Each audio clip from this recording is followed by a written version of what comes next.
નમસ્કાર મિત્રો, સ્વાગત છે તમારું મારી ચેનલમાં। હું છું રાજેશ અને તમે જોઈ રહ્યા છો અમરીશ ફૂડગાર્ડ। તો ચાલો મિત્રો, આજનો એક ખૂબ જ સરસ મજાનો ધમાકેદાર વિડીયો શરૂ કરીએ। તમને આ વિડીયો ખૂબ જ ગમશે અને વિડીયો તમને ગમે તો તમારા મિત્રોને પણ શેર કરજો। અને તમે જો આ વિડીયો મુજબની રેસીપી તમારા ઘરે બનાવો તો અમને કોમેન્ટ કરી જરૂરથી જણાવજો। અને મિત્રો સબસ્ક્રાઈબ કરવાનું ભૂલતા નહીં। મિત્રો આજે આપણે બનાવીશું આંબળાનો મુરબ્બો। ડિસેમ્બર માસમાં આંબળા ખૂબ જ સરસ આવે છે અને આવા તાજા આંબળા જ્યારે માર્કેટમાંથી મળી જાય ને એટલે તરત જ લેવાનું મન થઈ જાય। મુરબ્બો બનાવવા માટે સૌપ્રથમ આપણે આંબળાને સારી રીતે ધોઈ લેવાના છે। ત્યારબાદ એને બરાબર કાંટા વડે એના હોલ પાડવાના, ઝીણા ઝીણા હોલ પાડી દઈશું। લગભગ 10-15 જેટલા હોલ એક આંબળામાં પાડવાના છે। અને ત્યારબાદ એક સ્ટીલનું વાસણ ગેસ ઉપર ચડાવી દેવાનું છે। અંદર આપણે 2 લીટર જેટલું પાણી એડ કરવાનું છે અને આ ઉકળતા પાણીમાં બધા જ આંબળાને 15 મિનિટ સુધી બાફી લેવાના છે। તો ધીરે ધીરે બધા જ આપણા આંબળા એડ કરી દીધા છે। ગેસની ફ્લેમ ઓફ કરી દઈશું અને ત્યારબાદ આંબળાને કોરા કરીને બહાર કાઢી લઈશું। હવે બીજા સ્ટીલના વાસણમાં ખાંડ 1 કિલો જેટલી લઈશું। 1 કિલો આંબળા હતા તો 1 કિલો આપણે ખાંડ લેવાની છે અને આ ખાંડમાં આ આંબળાને કોરા કરીને સીધા આ રીતે મૂકી દેવાના છે। બસ એકદમ સિમ્પલ પ્રોસેસ છે મિત્રો। તાજા તાજા આંબળાનો મુરબ્બો ખાવાની ખરેખર ખૂબ મજા આવે છે મિત્રો। અને એની રીત પણ એકદમ સરળ હોય ને એટલે તો ભારે મજા પડી જાય।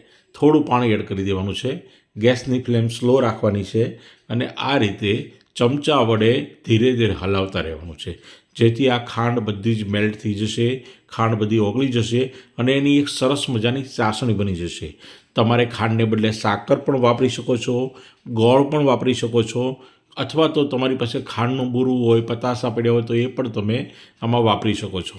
અને હવે આપણે ઢાંકીને ધીમા ગેસ ઉપર 15થી 20 મિનિટ માટે કૂક થવા દેવાનું છે। જો મિત્રો, ખાંડ બિલકુલ દેખાતી નથી, બધી ચાસણીમાં કન્વર્ટ થઈ ગઈ છે અને આ ચાસણીની અંદર જ આપણે આ આંબળાને પકાવી લેવાના છે। અગાઉ આપણે આંબળાને ફક્ત 50% જેટલા બોઇલ કર્યા હતા। 100% બોઇલ કરવાના નથી। 50% બોઇલ થઈ ગયા પછી 50% આપણે ચાસણીની અંદર બોઇલ થાય છે। તો આપણે ગેસની ફ્લેમ ઓફ કરી દીધી છે અને હવે થોડું ઠંડુ પણ થઈ ગયું છે। તમે જોઈ શકો છો ચાસણી કેટલી સરસ મજાની શહેદ જેવી એટલે કે મધ જેવી દેખાય છે। હજુ પણ આપણે આ આંબળાને ઢાંકીને 1-2 કલાક માટે રહેવા દેવાના છે। અને જો જોઈ શકો છો મિત્રો, આની ચાસણી પર કેટલી સરસ દેખાય છે। તો હવે આપણે આંબળામાં જો મસાલા એડ કરવા હોય તો તમે તજ, લવિંગ, ઇલાયચી અંદર એડ કરી શકો છો। તજ, લવિંગ નાખવાથી એનો સ્વાદ ખૂબ જ સરસ આવે છે, ખૂબ જ ટેસ્ટી લાગે છે। અને તમે જોઈ શકો છો મિત્રો, આ રીતે આપણો આંબળાનો મુરબ્બો બનીને તૈયાર થઈ ગયો છે। તો આ રીતે આ મુરબ્બો તમે 1 વર્ષ સુધી બનાવીને રાખી શકો છો, ખાઈ શકો છો અને વિટામિન સીથી ભરપૂર આ આંબળા બાળકોથી લઈને વડીલો સુધીના બધાને ખૂબ જ પસંદ પડશે। ખૂબ જ ટેસ્ટી લાગે છે અને આયુર્વેદમાં આંબળાનું ખૂબ જ મહત્ત્વ છે। આંબળાનો મુરબ્બો ખાવો જ જોઈએ।